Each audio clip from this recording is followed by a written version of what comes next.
And it's just like, oh, thank you, God.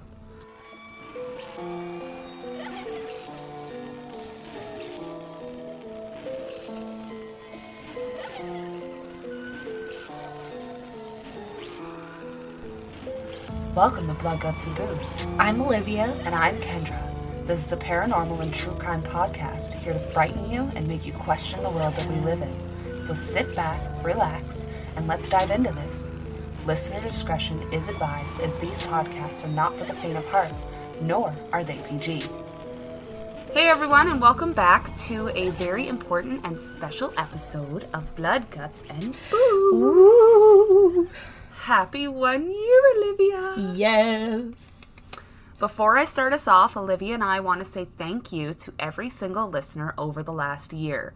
We now have over 1,500 downloads, and we've officially reached 15 countries. We could not be more proud of ourselves, and we couldn't have done it without all your love and support. Wow, I can't even believe we've hit 15 countries. I mean, I didn't think the podcast was gonna boom as good as it did, right? You know, you always hope for it to do, like, super great, but at the same time, you don't want to overdo your expectations, because yes. I did do that at one point, and I was I'm so sad. Yes. But, you know, it happened. But yes, we do want to thank all of our listeners for all the support over the last year. And not only do we have a special, like, 2 episodes this week and next week, because we're kind of doing a 2-week celebration. But our store will be launching this weekend.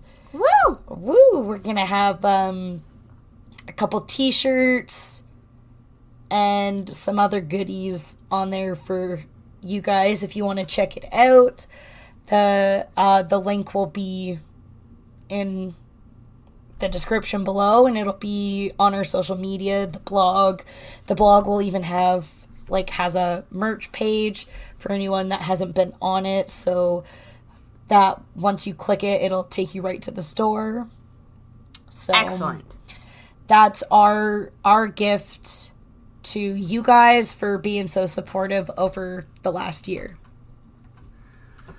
Now, as promised, I am finally covering and revealing my favorite Big 5. Oh. In honor of our first birthday.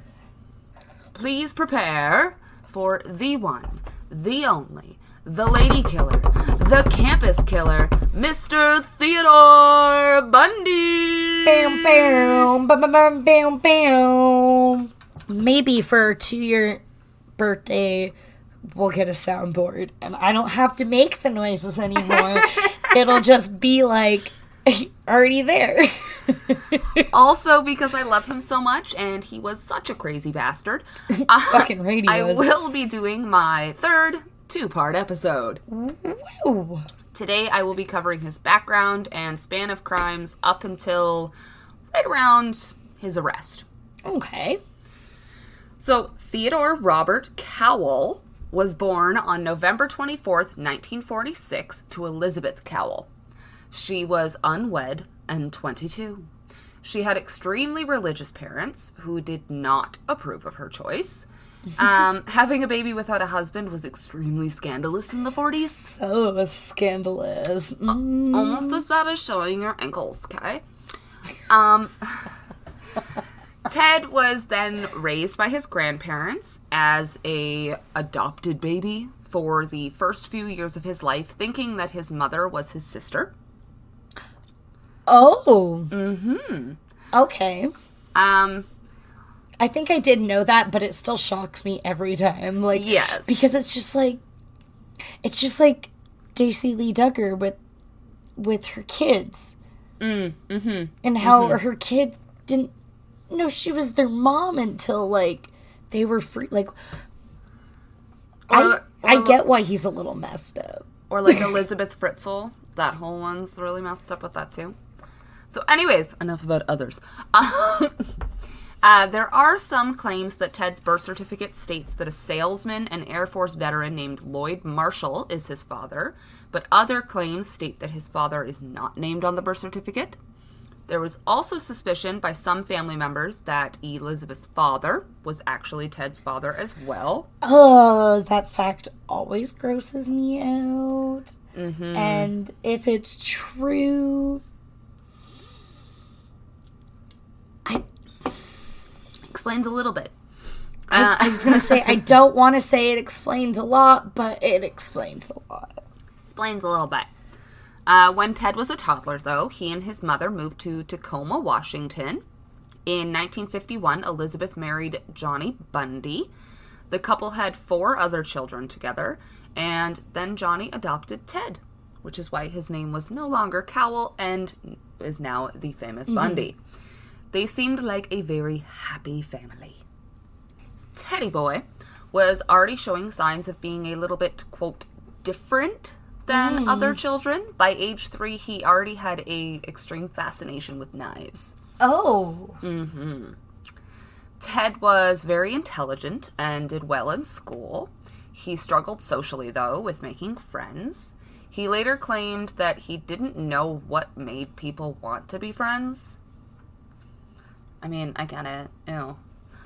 I don't want to be your friend. Ew. As I'm sitting here just like rubbing lotion on my hands, like, be my friend. Yeah, Put the lotion on the skin. Oh my god. We're not doing dumber. In his teen years, he began to... I thought you were coughing. Itchy my nose.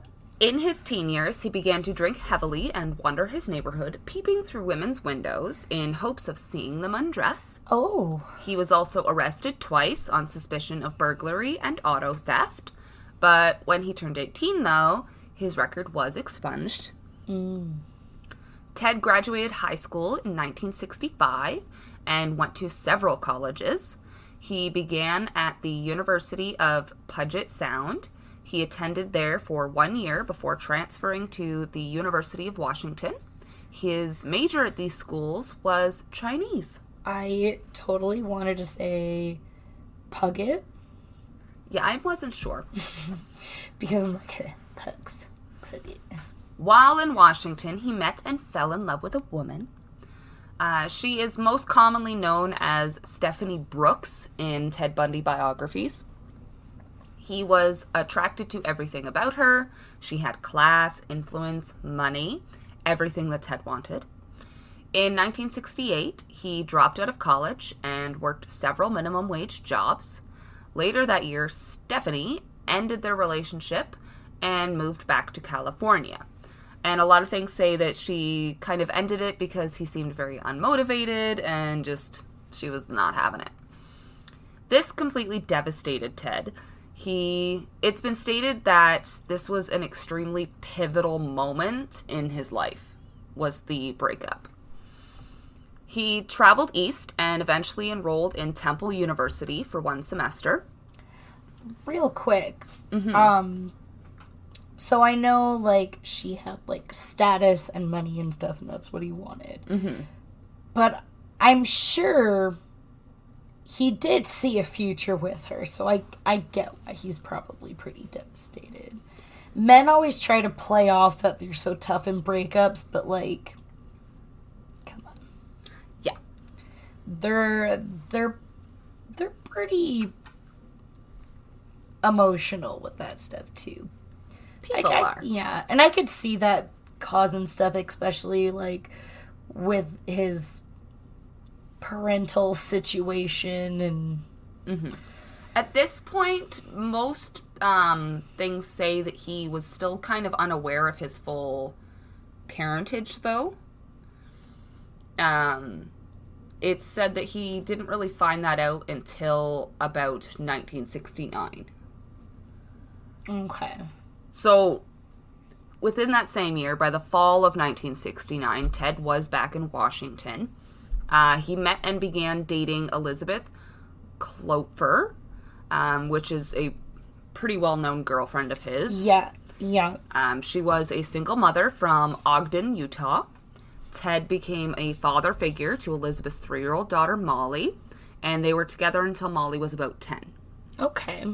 Molly did later write, though, that Ted was sexually inappropriate with her, no. including indecent exposure and sexually touching disguised as games. Ooh, I didn't know that. That's a lot of people, I feel like, when they talk about the fact that he was a parental figure, at some point they just think of it like, oh, he was Ted so Bundy normal. was a family man. Like, Yeah, you but- never knew he was a serial killer. Yeah, but he... Behind closed doors, he was just as fucking icky. Yes.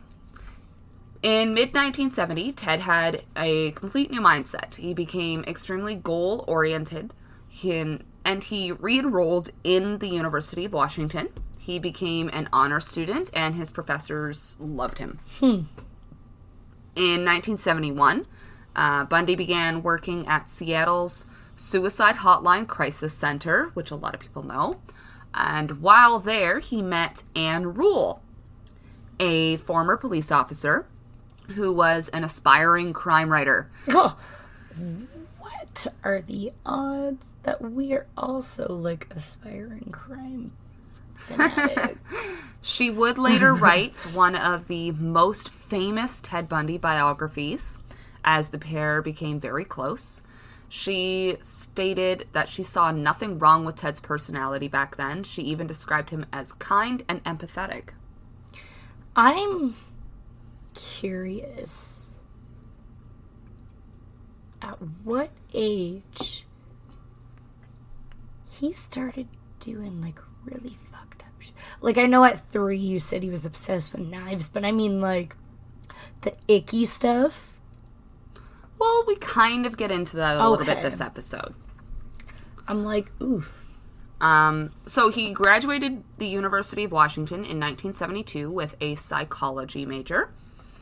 In early 1973, he was accepted into several law schools. He also took a trip to California. While there, he reconnected with Stephanie and rekindled their relationship. Mm-hmm. He was still with Elizabeth at the time, and neither woman knew about each other. Oh, no. Stephanie was impressed, though, with the way that Ted had turned his life around, and by the fall, he entered the UPS Law School and continued courting Stephanie. She flew to Seattle several times to stay with him, and they discussed marriage, and he even introduced her once as his fiancée. Oh, no. In January 1974, though, he broke off all contact out of nowhere. Her phone calls and letters went unanswered until she finally got him on the phone about a month later. She demanded to know why he had ended the relationship, and he responded in a calm voice with, "Stephanie, I have no idea what you mean," and hung up. She never heard from him again. Okay. You know what? I just watched... Real quick tidbit. I watched an episode on Disappeared on Discovery Plus. Mm-hmm. And there was a guy who was a businessman, had a wife, cheating on his wife with this girl's sister. Girl's sister and him were supposed to go to Montreal. She disappeared. She can't find her sister anywhere. She calls him. And he says, "I have no idea what you're talking about." And I'm like, you can't stop using that. Just tell people. Talk to them. Use your words. Ted later stated, "I just wanted to prove to myself that I could have married her." And Stephanie later realized that Ted had planned the entire thing, including the rejection, as revenge for her breaking his heart in 1968. I was gonna say he probably did it like, you know what, I'm gonna lead this bitch on and then just fuck her Pretty real much. bad. At this time, Ted had begun to skip classes at law school, and by April, he had stopped attending entirely. Oh. Also at this time, young women were disappearing in the Pacific Northwest. Oh. First, we need to back up to when he ended things with Stephanie. So, shortly after midnight on January 4th, 1974, Ted Bundy entered the basement apartment of Karen Sparks. She was a dancer and student at UW. He bludgeoned her senseless with a metal rod from her bed frame. He then sexually assaulted her with the same rod. Oh. She had extensive internal injuries and was unconscious for 10 days. But she survived. Oh, shit. She has permanent physical and mental disabilities. Oh, no. It was less than a month before Bundy then committed his first known murder. Okay. There is a significant amount, so I won't be giving the full story for each victim, but I will be mentioning every one and every potential victim that I could find. So That's a lot. Yes. So on the evening before Bundy's execution, spoiler alert, he dies, his list of murders was this. Washington, 11, 3 unidentified. Utah, 8, 3 unidentified. Florida, 3. Oregon, 2 unidentified. Idaho, 2 unidentified. And California, 1 unidentified. So let's start with Washington. I thought it was a lot more than that. No.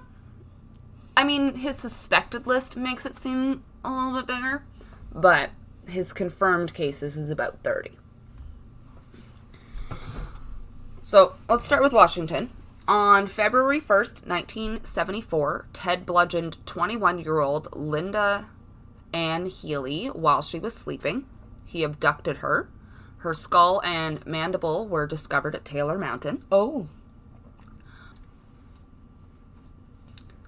On March 12th, 19-year-old Donna Gail Manson was abducted while walking to a concert and then murdered. According to Bundy, her body was also left at Taylor Mountain, but has never been discovered. Oh, shit. On April 17th, 18-year-old Susan Elaine Rancourt disappeared after attending an evening advisors meeting at Central Washington State College. Her skull and mandible were discovered at Taylor Mountain. On May 6th, 22-year-old Roberta Kathleen Parks went missing from Oregon State University. Her skull and mandible were found at Taylor Mountain. On June 1st, 22-year-old Brenda Carol Ball disappeared after leaving the Flame Tavern in Burr. Her skull and mandible were found at Taylor Mountain. On June 11th, 18-year-old Georgian Hawkins was abducted from an alley behind her sorority house at UW. Skeletal remains that were found at Issaquah were identified by Bundy as being Georgian. On July 14th, 23-year-old Janice Ann Ott was abducted from Lake Sammamish State Park in broad daylight. Her skeletal remains were recovered at Issaquah. 4 hours later, 19-year-old Denise Marie Nasland was abducted at the same park, and her remains were also recovered at Issaquah. After this, Ted moved on to other states. On October 2nd, 16-year-old Nancy Wilcox was ambushed, assaulted, and strangled in Holiday, Utah. According to Bundy, her body is buried near Capitol Reef National Park, 200 miles south of Salt Lake City, but her body has never been found. On October 18th, 17-year-old Melissa Anna Smith, vanished from Midvale, Utah, and her body was found in a mountain area nearby. On Halloween 1974, 17-year-old Laura Ann Aim disappeared from Lehi, Utah. Her body was discovered in American Fork Canyon by hikers. On November 8th, 17-year-old Deborah Jean Kent vanished after leaving a school play in Bountiful, Utah. According to Ted, her body was left near Fairview, Utah, 100 miles south of Bountiful. Only a patella bone was found, but it was never officially identified as being hers. Okay.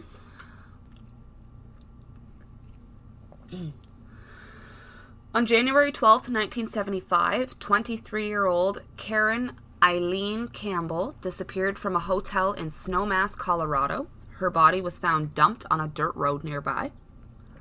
On March 15th, 26-year-old Julie Cunningham disappeared on the way to a tavern in Vail, Colorado. According to Ted, her body was buried near Rifle, 90 miles from Vail. She was never found, though. On April 6th, 25-year-old Denise Lynn Oliverson was abducted while cycling to her parents' house in Grand Junction, Colorado. According to Ted, her body was thrown into the Colorado River 5 miles west of Grand Junction. She has never been found. On May 6th, 12-year-old Lynette Dawn, Ted Bundy's youngest known victim, was abducted from Alameda Junior High School in Pocatello, Idaho. According to Ted, her body was thrown into a river. Authorities believe it was the Snake River, and she has never been found. Oh my goodness. On June 28th, 15-year-old Susan Curtis disappeared during a youth conference at Brigham Young University in Provo, Utah. According to Ted, her body was buried near Price, Utah, 75 miles southeast of Provo. Her body was never found. Ted Bundy also remains a suspect in several unsolved murders. It's believed that he's also responsible for some that may never be identified. He has admitted that there is more than is known, and during a conversation in 1987, he stated that there were some murders that he would never talk about because they were too close to home, too close to family, or involved victims who were too young. Oh, no. I'm going to now list some murders that he is suspected of being the killer, but it was never proven. So, on August 31st, 1961, 8-year-old Anne Marie Burr vanished from her home in Tacoma when Ted was 14. Oh, wow. Yes. Her house, you asked earlier, when it was kind of suspected that he started, some people believe that it was 14 when he committed his first murder. Because they believe it was her. Yeah. If not, then it was like when he was in his 20s. I think 27. Well, not just his murder. I just mean, like, well, as icky things to people in general. Not just, like, murder, like, icky sexual things, right? Like, well, then it would probably, I don't know. It's hard to tell. Well, yeah, exactly. Because, like, I know when kids hit puberty, right? Like, he did start peeping. He started what, sorry? Peeping. He was a peeping Tom. Oh, a peeping Ted, I guess. I wonder where that phrase comes from. If there was a guy named Tom that just liked to peep on people. Probably, but we're going to use Peepin' Ted. All right. I think that's funny. It's more appropriate. We can make it merch. Peepin' Ted. So her head... Oh, my God. So her house was on his newspaper delivery route. Her father was certain that he saw Ted in a ditch at a construction site on the nearby UPS campus on the morning that his daughter disappeared. And there was other evidence that suggested that Ted was responsible, but he denied it and even wrote a letter to the family in 1986, again denying it. And I mean, he was pretty open when, like, he was, like, they were like, no, like, we're really sure that you committed this. He was pretty open and was like, yeah, I did it.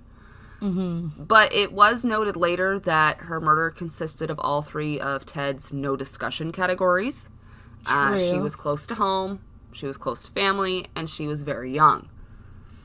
In 2011, there was forensic testing done on material evidence from the crime scene, but there was insignificant intact DNA sequences for it to be compared to Bundy's. Okay. So, it's still unsolved. Was she found? Ever found, or? That I did not find. I will look into that.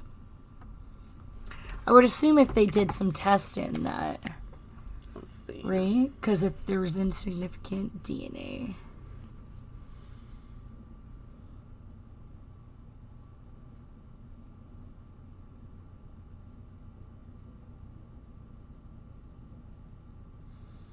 So from what I'm gathering, she was never found, and basically they woke up one morning and she was just kind of missing from her bed.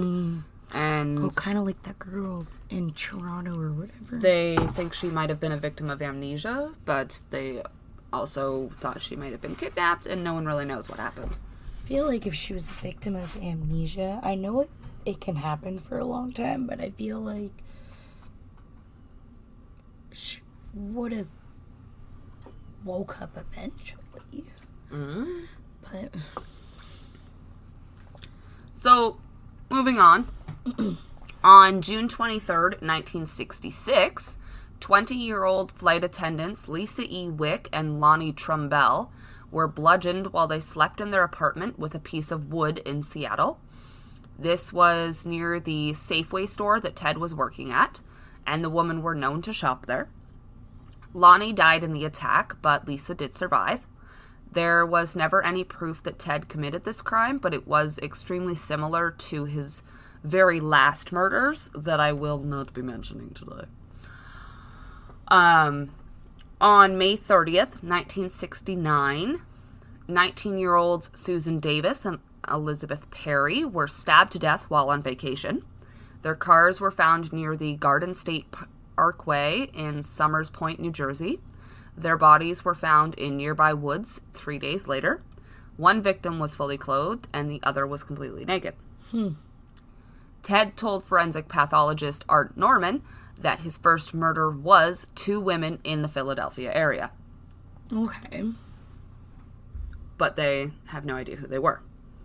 Also, according to Ted's Aunt Julia, he was wearing a leg cast because of a car accident on the weekend that Susan and Elizabeth were killed. There was no record of the accident or Ted needing to wear a leg cast. It was, however, later known that Ted used to use fake injuries such as a leg cast or an arm in a sling in order to get sympathy or help from women as a part of his ruse to lure them into his car. Yeah, because he was so good looking. He would often ask for help with carrying his books and then hit them over the head before shoving them into his Volkswagen Beetle. He also had the front passenger seat taken out of the vehicle so that he could put the women in there out of sight on the floor. And they kind of portrayed that in when Zac Efron was Ted Bundy. Yes. They Wickedly Evil, something. Oh my god, it's so fucking long. But the Zac Efron Ted Bundy movie,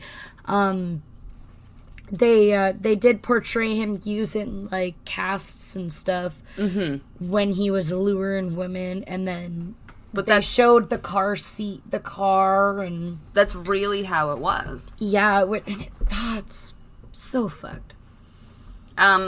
Next week is more so when I'm going to go into a lot more details of like his ruse and stuff and the details of that. So although there is no firm evidence tying Bundy to that case, he still does remain a suspect in it. Yeah. On July 19th, 1971, 24-year-old Rita Curran was murdered in her apartment in Vermont. She was bludgeoned, strangled, and raped. Her murder was similar to other Bundy crimes. There was also a municipal record of someone named Bundy who had been bitten by a dog in the same area in the same week. Interesting. Yeah. On July 22nd, July 22nd. 22nd. 22nd. And I'm like, you said it right. Why are you laughing? And then you're like, I put 20 seconds. I'm like, oh, you did. On July 22nd, 1971, 21-year-old Joyce LePage disappeared from the campus of Washington State University. Her skeletal remains were found 9 months later in a deep ravine south of Pullman, Washington, and Bundy remains a suspect in this case. Oh, wow. On June 29th, 1973, 17-year-old Rita Lorraine Joy disappeared from West Lynn, Oregon. Then on August 20th, 1973, 24-year-old Vicki Lynn Holler disappeared from Eugene, Oregon.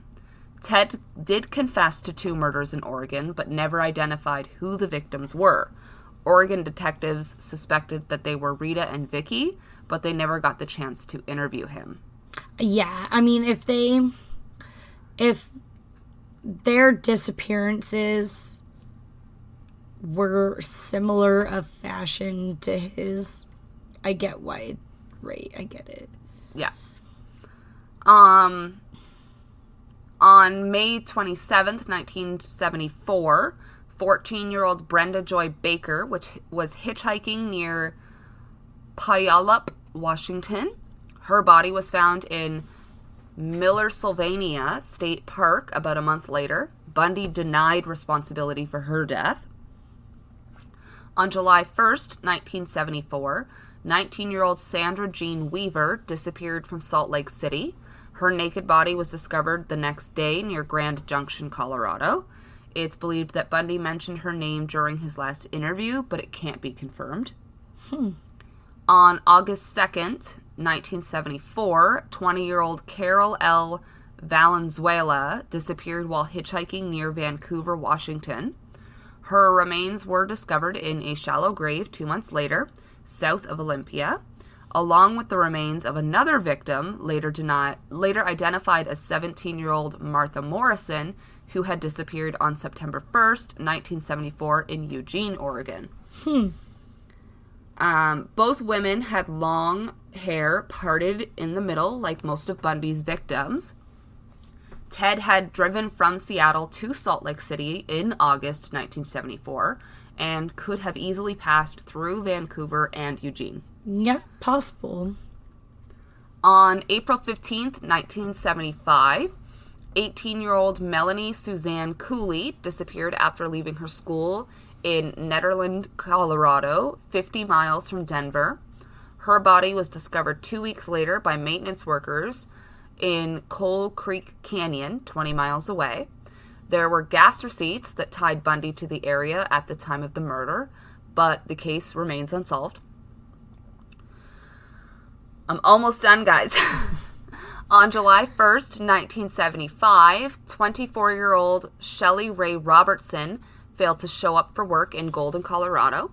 Her remains were found in August by 2 mining students inside a mine on Burthound Pass near Winter Park Resort. Again, there were gas receipts that put Bundy in the area at the time of the murder, but the case remains unsolved. On July 4th, 1975, 23-year-old Nancy Perry Baird disappeared from a gas station where she worked in Farmington, Utah. Her body was never found. She is officially still listed as a missing person, actually. Okay. And during his last interview, Ted denied any knowledge or responsibility for her murder. In February 1976, 17-year-old Debbie Smith disappeared from Salt Lake City. Her body was found near the Salt Lake City International Airport on April 1st, and sub-publications list Bundy as being responsible for this murder, but the case does remain unsolved. So that is it for me for today. But don't worry, we already know that this monster gets caught. And even after being caught, the horrors of Ted Bundy weren't finished. So tune in next week for his most brutal crime. Wow, that was intense. Yes, there's a lot more to him than I think people really think. Yeah, like, there's so much on Bundy. Like, it's crazy, and there's still, like, discovering shit, and it's like, holy fuck, this guy was literally insane. He's a pretty intense guy. Next week I think is going to be a lot more. Like, that was a lot of pages that I wrote up, but I feel like it went by quick because it was mostly just kind of naming names and doing quick blurps of what kind of murders he committed. But I also didn't want to spend all day telling you every gruesome detail of each. I will go into some more of the kind of terrible things he really actually did to these women next week. So next week I feel like is more of the trigger warning episode of his, especially because I go into the infamous Florida murders, which is by far the worst that he did. Especially if you know anything about Bundy, then that is by far the absolute worst that he did. In my opinion, at least. No need for a trigger warning. People, by this point, it's been a year. I feel like they should, if you're listening to us, you should already know there's a disclaimer coming with our episodes and trigger warnings, because not so much with the paranormal and stuff, but true crime, like, it's very deep, intense, and you want to make sure you don't hurt anybody's feelings who are the family members of people who have passed, right? And that makes sense. So I kind of more so dedicated this one to all of those victims, and then next week we'll and like our condolences to all the victims and their families. If anybody is listening to us, you know, we're thinking about you. We're so sorry that your family had to go through something so tragic. I couldn't even imagine. And especially all of those unsolved ones. I feel like it'd be harder. Oh my god, especially that little 8-year-old girl. Oh my goodness. I think I might try to cover her, because I feel like she needs a little bit more justice. You should maybe cover more of them. Yeah. Yeah, all the unsolved ones. Yeah, give them all the justice that they all deserve, right? I think I want to start doing a bit more unsolved cases, actually, because I've heard of different podcasts that have done like a kind of deep dive into unsolved murders, and there was one recently, I don't remember the case, but there was one recently where this guy focused on this girl that went missing in his town or something, and it was unsolved, and he made his podcast about just her, and it got solved. There's a few podcasts like that where they primarily focus on one specific case, and they just deep dive that entire case. But it got solved, and that blew my mind. So I think I wouldn't mind, covering some more unsolved ones, because I mean, hey, maybe it's not anything that I can help with, but it is something that I'd like to. And eventually, if we ever reveal where we live, there is a unsolved murder from our town that we live in that I really, really want to cover and get answers for. It's a family friend, actually. I'd like to eventually cover more unsolved. And I also had mentioned a couple of them to you the other day as well, because I've been binging true crime on Discovery Plus, and I'm in a true crime kick right now. Sure, all of you guys completely understand. But yeah, I did mention a few to you, and they were all on Disappeared, and some of them were very heartbreaking, what their families go through trying to do everything in their power and to try and find them, and they can't. I watched Unsolved Mysteries, and some of it was like, whoa. I even one of the episodes, there was a girl who had disappeared.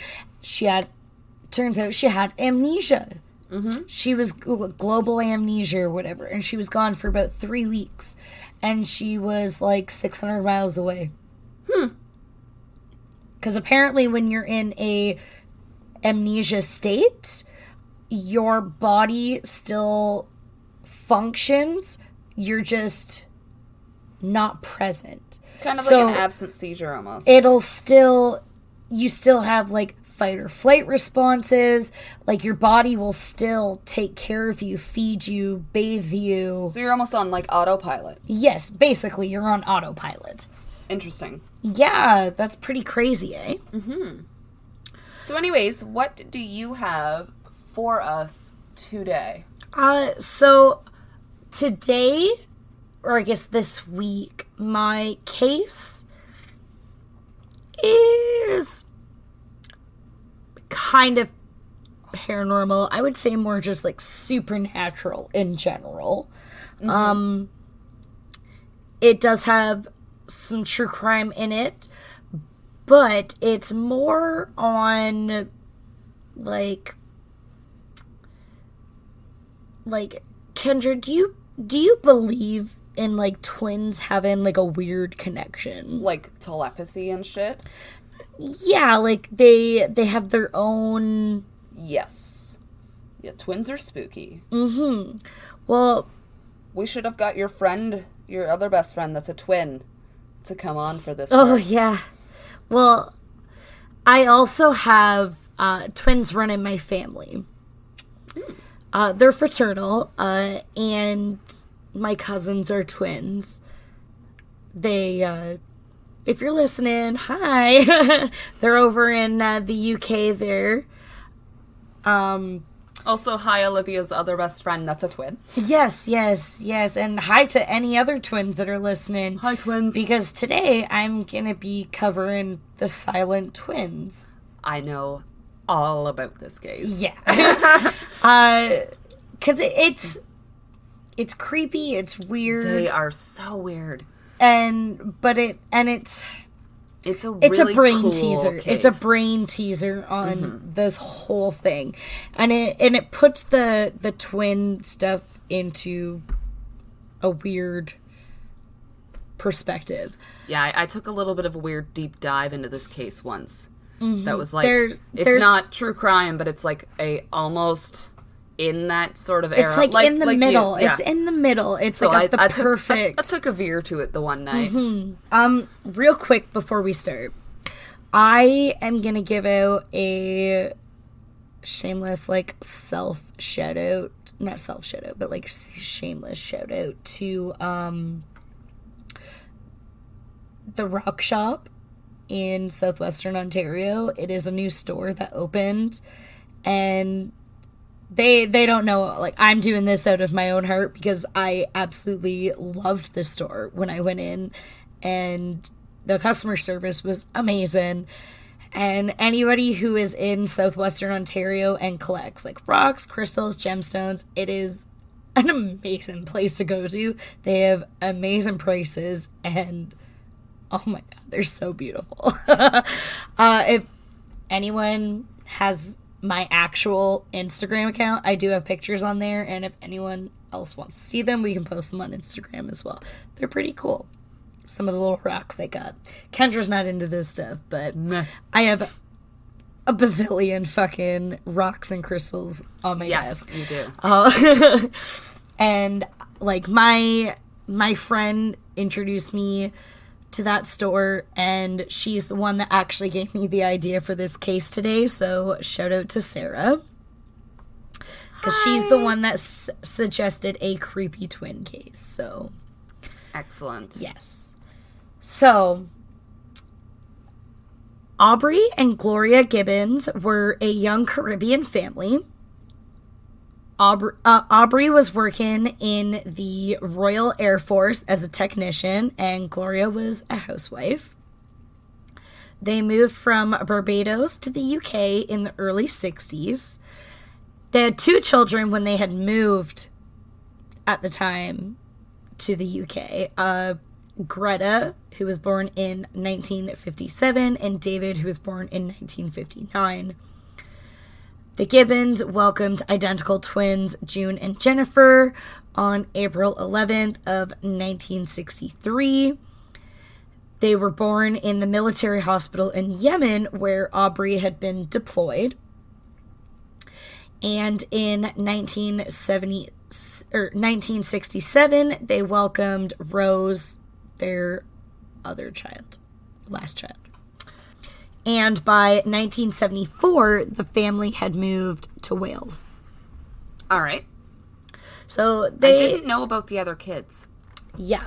Cool. They do have more than just the 2. Okay.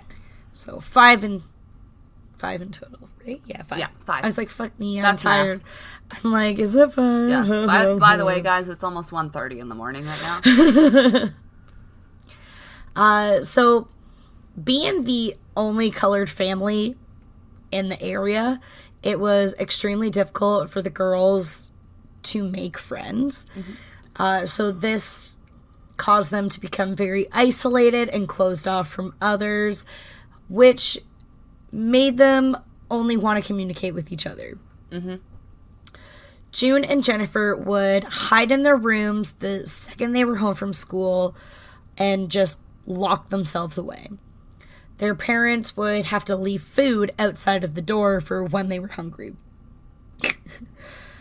I mean, to me, this just sounds like any teenager. You know what I mean? Like, I did that. Leave me alone. The girls would speak very fast Bajan Creole. I apologize if I pronounced that wrong. It is a mix of Caribbean/African and British. Yeah. So it's very common in the Caribbean countries to hear that, because it's kind of like a secret code down there of different languages. So the bullying and isolation was extremely traumatic for the twins. It really took a toll on their mental health. Yes. The administrators of the school would allow the twins to leave school early, hoping that it would avoid bullying. And soon the girls were just like, fuck this, fuck everyone. Just me and you, that's all we have. Yeah. They eventually stopped talking to everybody but themselves, and they would speak so fast that no one could understand them but each other. They would, though, sometimes have small talk with their younger sister, Rose. So she was kind of an exception. They stopped writing and reading at school because they were just kind of closing off. They were Fuck just the world. They were just like, yeah, fuck everything. They were not doing good at all. So one day when the school was doing vaccine administrations, one of the medics had noticed June and Jennifer's very odd behavior and then decided to mention it to a child psychologist. Fair. Yeah. The Gibbons then had the girls enrolled in therapy. They had seen so many different types of doctors trying to get them to come out of their shell, to talk. And after all these visits, their parents kind of just decided, you know what? We gotta split them up. It might be the only thing that's gonna get them to stop doing this. Yeah. But it didn't. Not at all. The girls literally became so distraught from being so far away from each other.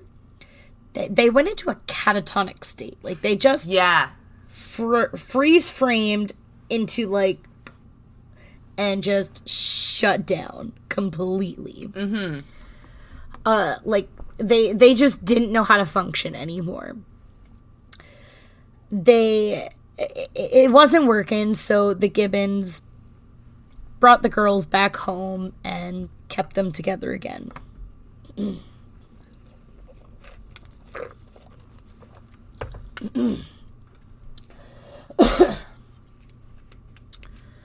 Once they reunited, they cut themselves off from everyone once again, locking themselves in their room.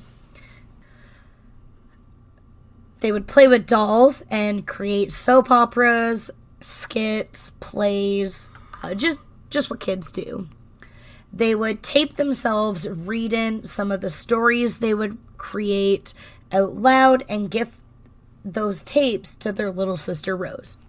See, I told you at the beginning of this that I did like a deep dive into this. Apparently it was not deep enough. Like, I feel like I just watched like a really long video on it because I feel like I should have known about the sister, you know? Because I feel like she's important so far. She's the only person that they'll talk to. It might only be a little bit, but she's the only person. Yeah. Interesting. Mm-hmm. Go on, sorry. No, it's fine. In Christmas of 1979, the girls received diaries, which kicked off a writing career. The diaries they were just filled with stories, poems, skits, plays that they had all wrote. Mm-hmm. Most of these stories were based in Malibu, California, with people committing criminal and disturbing sexual acts. Yay! Yeah. That's a little twisted. Mm-hmm.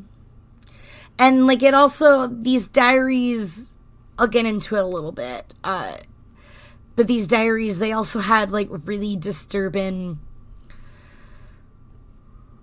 entries about each other.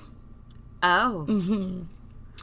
Oh. Yeah. We'll get to it. So, June and Jennifer saved up all their money and published one of their stories in Vanity Press, which is a local book press company. Yeah.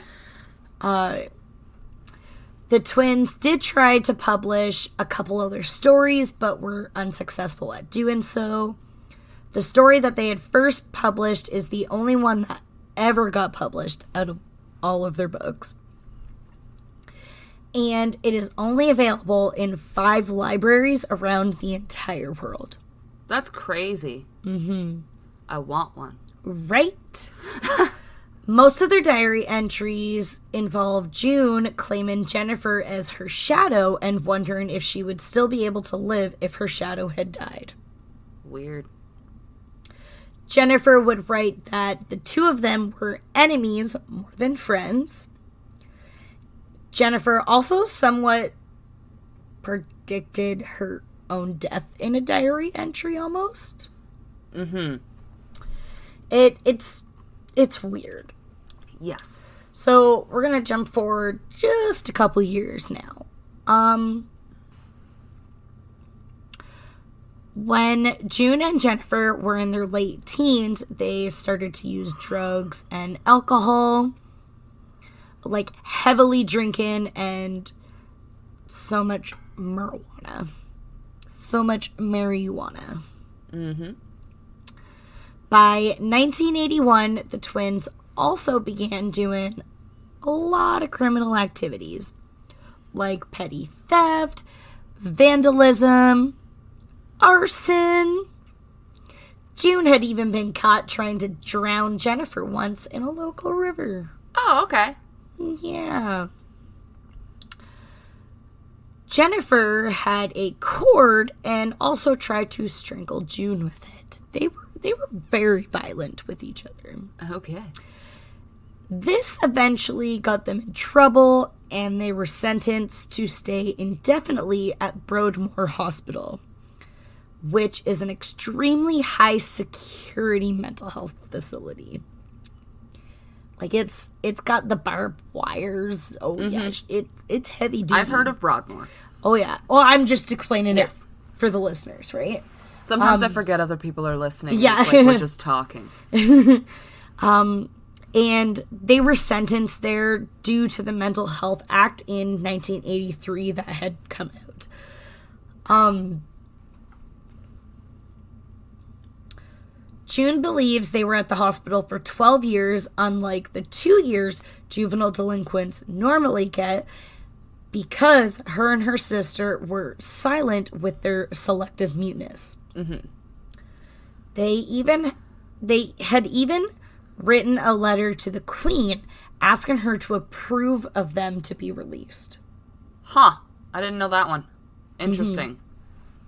Like the Queen cares. Well, she's got different shit to worry about. Technically, they would have to get it approved by her. It would be just like if somebody in prison here who was, let's say, or like in a facility where they were wrongly accused or wrongly put in or whatever, or had to be in there for more than what the standard time was, they would have to write a letter to good old JT or Joe B down south if they wanted to get out, and they have to basically certify it so the courts can kind of.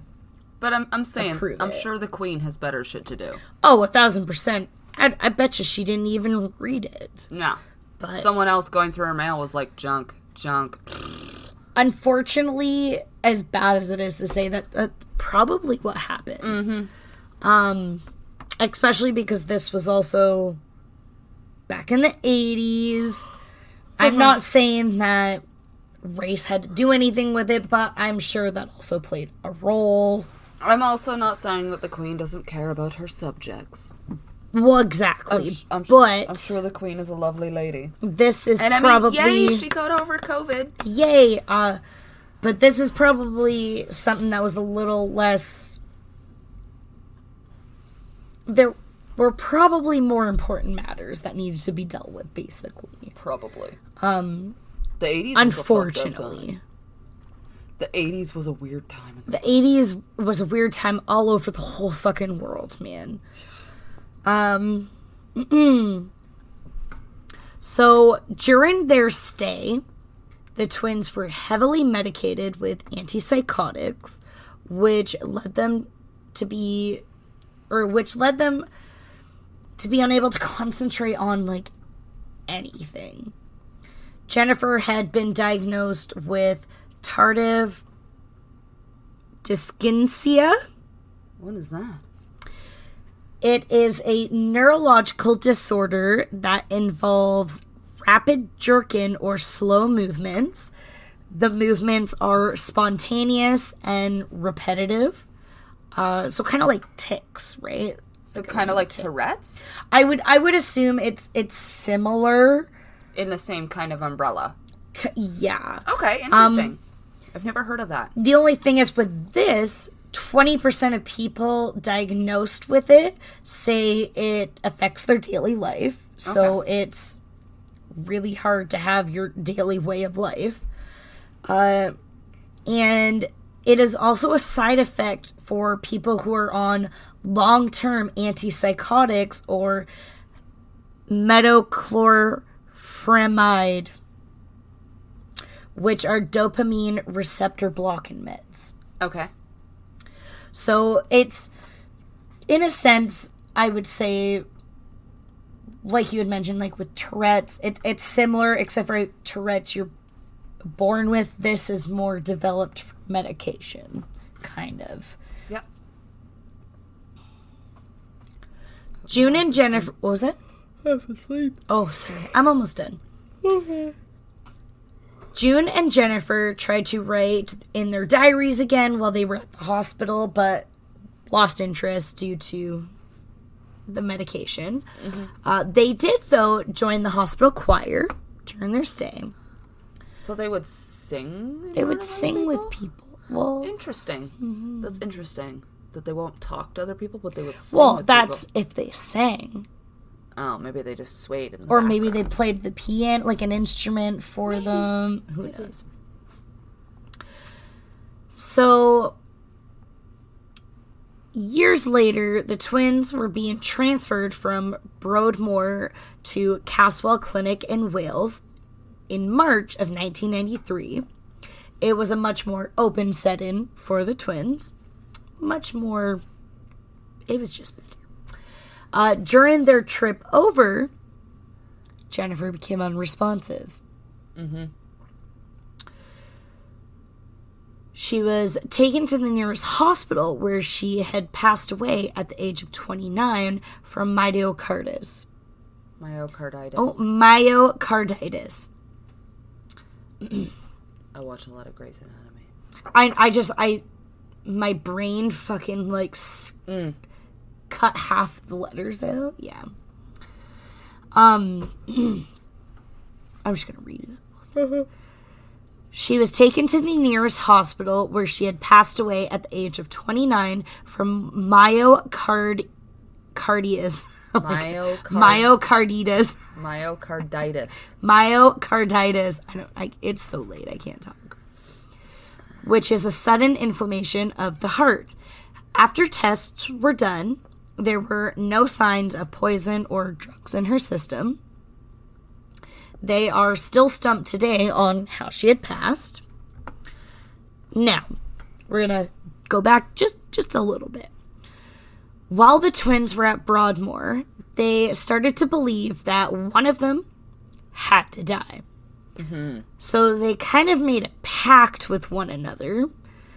And the pact was, if one of them died, the other would start speaking. Apparently, Jennifer volunteered herself as fucking tribute for this. Oh. When Jennifer had passed, June came out and spoke how her sister was acting strange the days before their move. Jennifer had some slurred speech and admitted she was dying to her sister. During their move, Jennifer had laid her head in June's lap with her eyes open and died. That's creepy. Mm-hmm. The days after Jennifer's death, June was also acting a bit strange, which I get it. Mm-hmm. Your sister just died. This was her fucking shadow, her second half. Yeah. She did say a quote, "Free at last, liberated, and at last Jennifer has given up her life for me." End quote. Weird. Little Definitely weird. In 2008, June lived alone near her parents in West Wales. I have seen one of the interviews that she did, and it was weird. They're odd. So I have a few fun facts before we wrap up. Jennifer is buried at the St. Martin's Cemetery in Haverfordwest, Pembrokeshire of Wales. Wow, that's a fucking mouthful. And you could pronounce that. Yeah, right? Right? Cause I'm British. June wrote a poem that is on Jennifer's headstone. Quote, "We once were two, we no more two. Through life be one, rest in peace." End quote. June did want to press charges against Broadmoor for neglecting them and having Jennifer's health decline so much. Mm-hmm. But her family told her it wasn't a good idea. There's no point. It's not going to bring Jennifer back. Yeah. Which makes sense. And I understand you wanting to help the people in the future, but at the same time, it's is it worth all that stress? Yeah, no, I get it. The girls started their secret talking as a game. Mm-hmm. But it went on for so long that they felt they became trapped in the game, and it was very lonely. June wrote an entry in her diary about Jennifer saying, quote, "We are both holding each other back. There is a murderous gleam in her eye. Dear Lord, I am scared of her. She is not normal. She is having a nervous breakdown. Someone is driving her insane. It's me." End quote. Huh.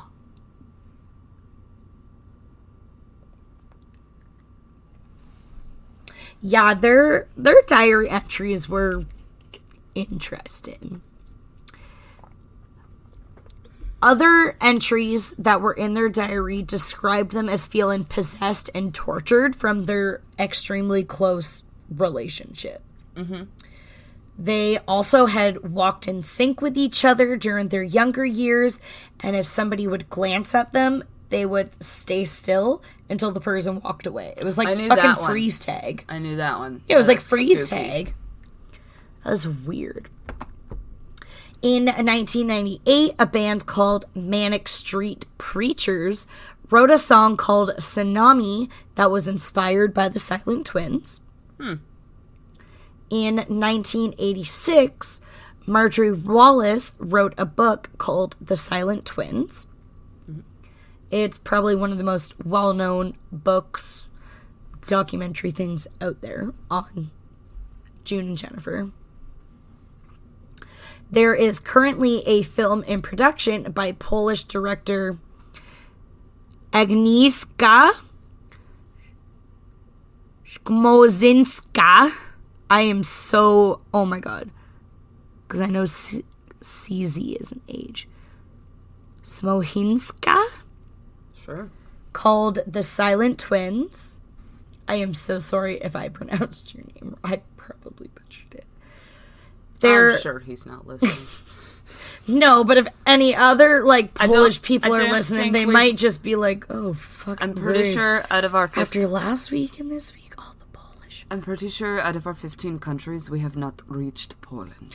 No, but we might have Polish listeners here in Ontario. True.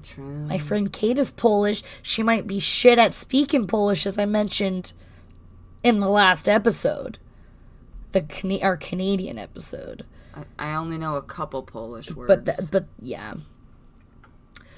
There are also TV shows and multiple documentaries on June and Jennifer Gibbons, and that is my case. Neato.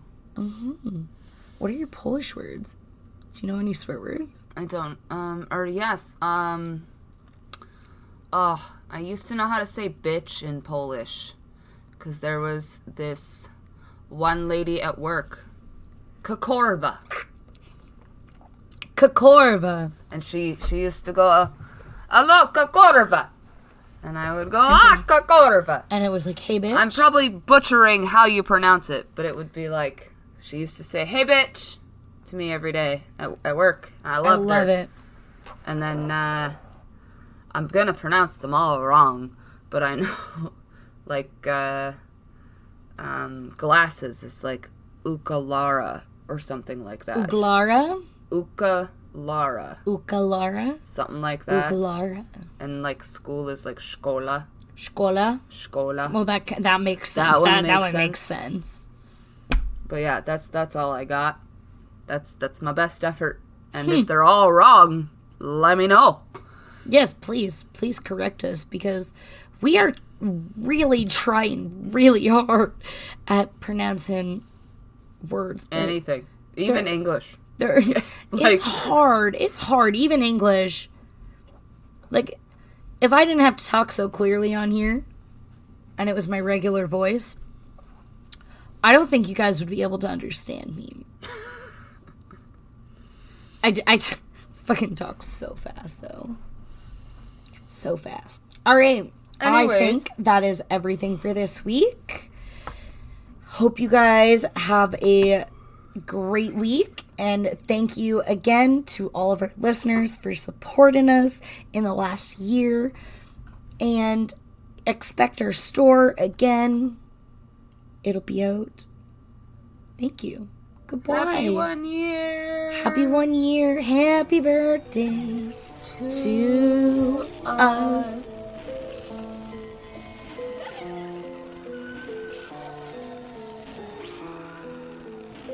Special thanks to Dylan Sears for the theme song and Sally Gunter for the cover art. Support us on Patreon and like, share, rate, and subscribe to us on all of our social media pages and your podcast streaming service.